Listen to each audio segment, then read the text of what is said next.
बिस्मिल्लाहिर्रहमानिर्रहीम। अस्सलामुअलैकुम। एक न्यू वीडियो के साथ आप सबका वेलकम है। इस वीडियो में जैसा कि आप सब टाइटल से जान ही चुके हैं कि ईरान और इसराइल के अंदर जो एक चपकलिश शुरू हो चुकी है, उसके बारे में थोड़ी सी हम बात करेंगे कि ऐसा क्या हुआ कि जो ईरान है उसने इसराइल पर हमला किया और ईरान ने किस वजह पर इसराइल पर हमला किया और इसराइल ने क्या ऐसी वजह थी जो 1 अप्रैल को ईरानियन कॉन्सुलेट पर हमला किया। सबसे बड़ी वजह जानने की ये है कि ईरानियन कॉन्सुलेट पर हमला करने की जो सबसे बड़ी वजह थी वो क्या थी। एक इन्फॉर्मेशन आई हुई है सैटरडे को जो ईरान ने इसराइल पर अटैक किया है उसके बारे में थोड़ा सा मतलब गपशप ही करेंगे। गपशप से मुराद ऐसी जस्ट थोड़ा नो हाउ होना चाहिए। तो जब ये हुआ कम टू द पॉइंट कि मैं सिर्फ चाहती हूँ कि पॉइंट पर ही हम रहें, ठीक है। जब ये अटैक हुआ तो मेरे हाथ में फ़ोन था और ये उसी टाइम फ़ौरन से यानी कि नोटिफिकेशन आना शुरू हो गए थे।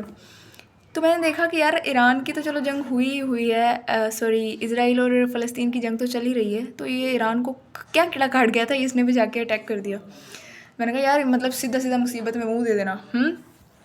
तो मैंने सोचा कि चलो यार इस पर भी थोड़ा सा देखते हैं, सर्च करते हैं। तो मुझे बाद में पता चला कि ईरान ने जो अटैक किया है नेवतिम एयर बेस जो है इसराइल की, उसमें इतना कोई नुकसान भी नहीं हुआ और उन्होंने 30 मिज़ाइल्स और इस तरह लॉन्च किए हैं। सब कुछ जो है सॉरी 300 मिज़ाइल्स, मतलब घुल मिल गई हूँ मैं तो न्यूज़ इकट्ठी करते करते।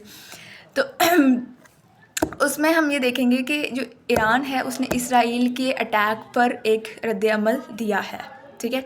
जब मैंने सर्च किया मुझे पता चला कि जो इसराइल है उसने 1 अप्रैल को ईरान के जो कॉन्सुलेट है दमास्कस में, सीरिया के कैपिटल में, उस पर अटैक किया। उसमें उनके 2 जनरल शहीद हुए, उनके साथ चंद लोग, कुल मिला के 20 लोग मारे गए। तो ईरान ने कहा कि हम इसका मुंह तोड़ जवाब देंगे और कुछ ही दिनों बाद यानी 1-1.5 हफ्ते बाद 13 अप्रैल को सैटरडे नाइट को ईरान ने 300 मिज़ाइल इसराइल की तरफ दाग दी, जिनमें से 170 तो ड्रोन थे, 300 बैलिस्टिक मिज़ाइल से और 120 cruise missile sorry 30 cruise missile और 120 बैलिस्टिक मिज़ाइल्स। तो मुझे इस बात के ऊपर क्वेश्चन अराइज़ होता है कि मतलब ऐसा क्या हुआ कि इसराइल ने ईरान के कॉन्सुलेट पर अटैक किया। इसमें एक गज़ा के अंदर हमास ने हमले किए हैं, उनके पीछे ईरान का एक जिसे कहते हैं ना कि ईरान उनके थ्रू हमले कर रहा है, सही है। बट वहाँ पे जो है कोई ऐसी कार्रवाई या साजिश हो रही होगी, बट ये कोई मतलब एक मिस जजमेंट थी इसराइल की कि उन्होंने जो अटैक किया, लेकिन ईरान ने उसका मुंह तोड़ जवाब भी दिया।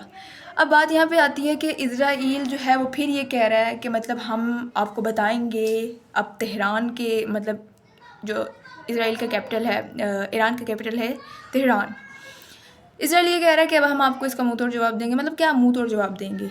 उसके जवाब में ईरान के जो सदर हैं वो भी ये कह रहे हैं कि आप करके देख लें, हम आपको इससे भी ज़्यादा अगला रद्द-ए-अमल आपका हमारा होगा, जो अभी हुआ है इससे ज़्यादा हमारा रद्द-ए-अमल होगा। तो मतलब एक जंग अगर किसी ख़ित्ते में शुरू हो जाती तो वहाँ पे जब तक तबाही नहीं अच्छी तरह मच जाती तब तक जंग ख़त्म नहीं होती, यानी एक तरह से किसी एक नस्ल कुशी हो के रहती है। तो ये मेरे लिए एक शॉकिंग मोमेंट था कि यार मतलब मुझे ये था कि यार लगता है अब हर तरफ जंग ही जंग शुरू होने वाली है।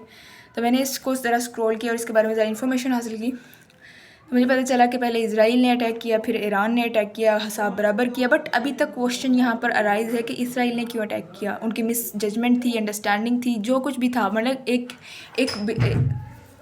एक चीज़ को बेस बना के मतलब जैसे ईरान ने जवाब दिया है कि आपने अटैक किया, हमने भी आपके जवाब में अटैक किया।